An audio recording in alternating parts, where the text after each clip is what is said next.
በረሃና ውቅያኖስ የሚሳሳሙባት የተፈጥሮ ተቃርኖዎች ታርቀው በፍቅር የሚኖሩባት ውብ ምድር ስኬሌተን ኮስት የሚባለው ስፍራ ላይ የአትላንቲክ ውቅያኖስ ከናሚብ በረሃ ጋር አፍላፍ ገጥመው የሚያወጉ የሚመስሉባት ጎብኚዎች እነዚህና ሌሎች ድንቅ ቦታዎችን ለመጎብኘት በየጊዜው ጎራ የሚሉባት ሀገር በደቡብ አፍሪካ ምዕራባዊ የባህር ዳርቻ ላይ ያለች በረሃማ ሀገር በመባል የምትታወቅ በሰሜን አንጎላና ዛምቢያ በምዕራብ የአትላንቲክ ውቅያኖስ በምስራቅ ቦትስዋናና ደቡብ አፍሪካን የምትዋሰን ሀገር በዓለማችን ከሚስተዋሉ ጫጫታና ግርግር ወጣ ብለው ራስዎን ከኛ ጋር ክንፍ አውጥተው ለመብረር ፍቃድዎን ከሰጡን ከሰሃራ በስተደቡብ ካሉ ሀገራት በጣም ደረቃማዋና በአፍሪካ በትልቅነቱ ከሰሃራ በረሃ ቀጥሎ ሁለተኛ የሆነው የካላሪ በረሃ መገኛ የሆነችው የናምቢያ ሪፐብሊክ ለዛሬው መዳረሻችን ናት።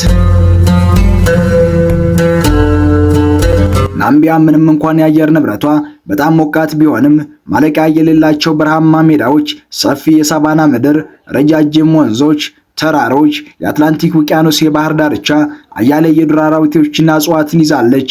አፍሪካ ውስጥ ከሚገኙና በቅኝ ግዛት ቀንበር ውስጥ ወድቀው ከነበሩ የትኛውም ሀገራት ውስጥ ከቅኝ ግዛት ነፃ ከወጣችበት ጊዜ ጀምሮ ጦርነት ያልተደረገባት ብቸኛው ሀገር ከበረሃነቷ በስተቀር አፍሪካዊት የምድር ገነት ተብላ የምትጠራ ሀገር ናት። በአህጉራችን አፍሪካ አለፍ ሲልም የዲሞክራሲ አቀንቃኝ ነን ብለው ከሚዙቱት ምዕራባውያን እንኳን ሳይቀር ሰላማዊ ምርጫዎችና የስልጣን ሽግግር ሲያደርጉ የሚስተዋሉ ባይሆንም የዚች ሀገር ግን ፍጹም ሰላም የሰፈነባትና ገና ከምርጫ ቅስቀሳው ጀምሮ ፍትሃዊ ሁሉም ዜጋ የሚፈልገውን ፓርቲ መምረጥ ሙሉ መብት የሰፈነባትና በምርጫው የተሸፈነው ገዢው ፓርቲ ያለምንም ማቅማማት ስልጣን የሚያስረክብባት ሀገር ናት። ይህ ደግሞ የእርስ በርስ ግጭቶችና ጦርነቶች በደቡብ አፍሪካዊት ሀገር ናምቢያ እንዳይኖር ከፍተኛ የሚባል ሚና ተጫውቷል።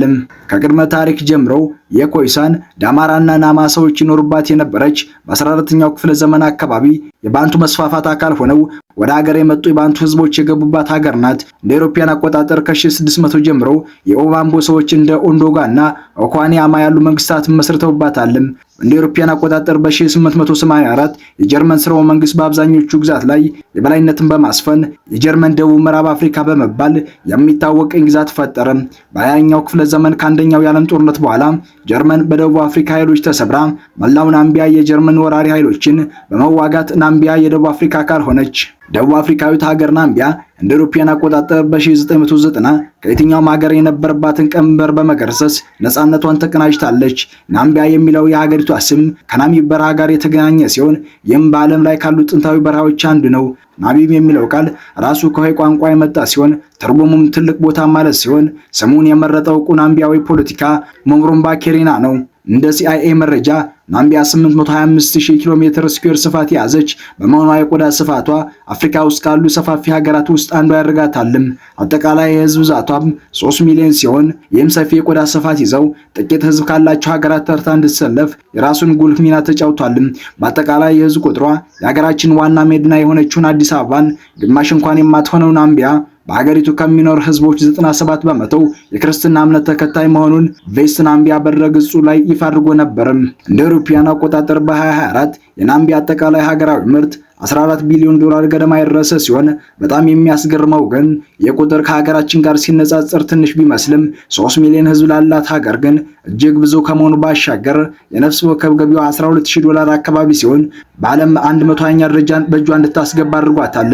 የደቡብ አፍሪካዊት ሀገር ናምቢያ ቀዝቀዝ ባለ የአየር ንብረት ጉምና ደመና ከመጎናጸፉን ይልቅ 5 መልክዓ ምድራዊ አካባቢዎችን የተቻረች ስትሆን በአብዛኛው በረሃማና ከፊል በረሃማ ነው። እነሱም ማዕከላዊ አምባ፣ የናሚብ በረሃ፣ ታላቁ ዳገት፣ ቁጥቋጦና የካላሪ በረሃ ናቸው። በጣም በረሃማ ባልሆኑ አካባቢዎች እስከ 400 ሚሊ ሜትር የሚደርስ ዝናብ የሚጥል ሲሆን በሰላሟ ምክንያት ምድራዊ ገነት ተብላ የምትጠራ ሀገር ናት። ቱሪዝም ለናምቢያ በ10 ሺዎች የሚቆጠሩ የስራ ዕድሎችን የሚፈጥርና ከአጠቃላይ የሀገር ውስጥ ምርቷ 14.5 በመቶ ድርሻ ይዛለም።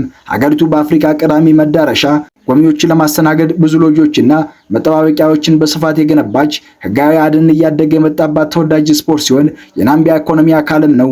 በተጨማሪም እንደ አሸዋ ላይ ሸርተቴ፣ የፓራሹት ዝላይና ሌሎች ስፖርቶች ተወዳጅ የሆኑ የመጡባት አያሌ አስጎብኚዎች ድርጅቶች በእነዚህ የቱሪዝም ዘርፎች ላይ ከፍተኛ እንቅስቃሴ ሲያደርጉ የሚስተዋሉባት ሀገር ናት። ምንም እንኳን ለቱሪስቶቹ መዳረሻ የሚሆኑ በርካታ ስፍራዎች ቢኖሩም ከአፍሪካ ግዙፉ የእንስሳት ፓርኮች አንዱ የሆነው ኤቶሻ ብሔራዊ ፓርክ የጎብኚዎቹን ቀልብ ከሚስቡ የቱሪዝም ሀብቶቿ ውስጥ በቀዳሚነት ደረጃ ይጠቀሳል።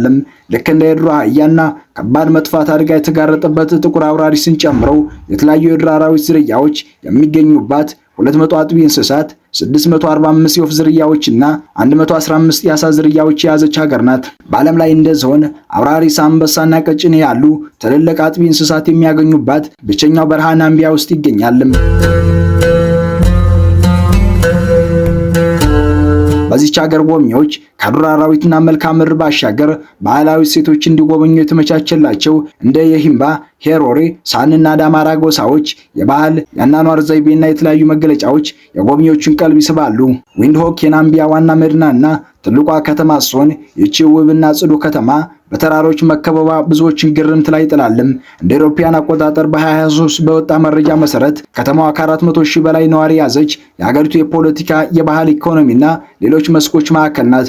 የከተማው ውበት ከአፍሪካ ግርማ ሞገስና ከጀርመን ኪነ ህንፃ ጥበብ የተቀዳም፣ በተለይም የጀርመን ኪነ ህንፃ ጥበብ በሃይማኖታዊና ታሪካዊ ተቋማት የሚስተዋልባት ከተማዋ ከቅኝ ግዛት ነፃ ከወጣችበት ጊዜ ጀምሮ በከፍተኛ እድገት ላይ የምትገኝ ዊንድሆክ በአፍሪካ በጽዳቷ ከኪጋሊ፣ ቱኒዝ፣ ፖርት ሉዊስ እና ኬፕታውን በመቀጠል በአምስተኛ ደረጃ ላይ ያስቀመጣት ምንም እንኳን ሞቃትና በረሃማ የሚባል የአየር ንብረት ቢኖራትም የተለያዩ ሀገራት መሪዎች፣ ባለሀብቶች በሰላሟ ምክንያት ለመኖሪያነት የሚመርጧት ሀገር ናትም።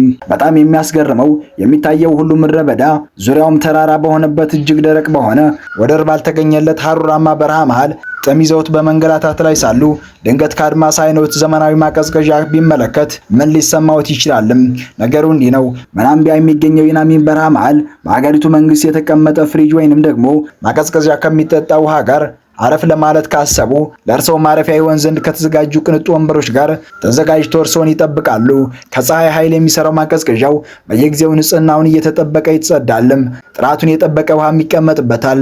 ያንን ከባድ በረሃ አቋርጦ የሚሄድ ማንኛውም መንገደኛ ወይንም በሌላ ምክንያት በዚያ የተገኘ ማንኛውም የተጠማ ሰው ከፍሪጁ እያወጣ በነፃ ጥሙን ለመወጣት የሚጎነጭ ሲሆን ይህም ለመንገደኞችና በስፍራው ለተገኙ ሰዎች የሚደረግ አቀባበል ወይም ደግሞ ነፃ መስተንግዶ ነው ይሉታልም። ውሃው ሲያልቅም በአዲስ የሚተካ ሲሆን መጀመሪያ አካባቢ ሰዎች ፍሪጁን በጥርጣሬ ይመለከቱ ስለነበር ደፍረው አይከፍቱትም ነበር። ይሁንና በማህበራዊ ሚዲያ በስፋት ከታየ በኋላ በርካቶች ከዓለም ዙሪያ ይህንን በበረሃ መሃል የተሰየመውን ተአምር በአካል ለማየት ወደ ስፍራው ያቀናሉ ሲል ኦዲት ሴንትራል አስነብቦ ነበርም።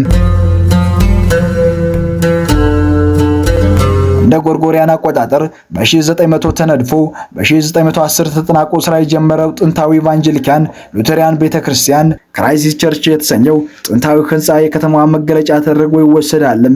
ህንፃው የሮማውያን ኪነ ጥበብ የተንጸባረቀበት እንደ አውሮፓውያን አቆጣጠር በ1974 በአገሪቱ ብሔራዊ ቅርስ አድርጋ የመዘገበች ሀገር ናት። በዛሬ ጉዟችን መዳረሻ የሆነችውን አፍሪካዊት ሰላማዊ ሀገር ተብላ የምትጠራዋን ናሚቢያን በዚህ አጠናቀቅን።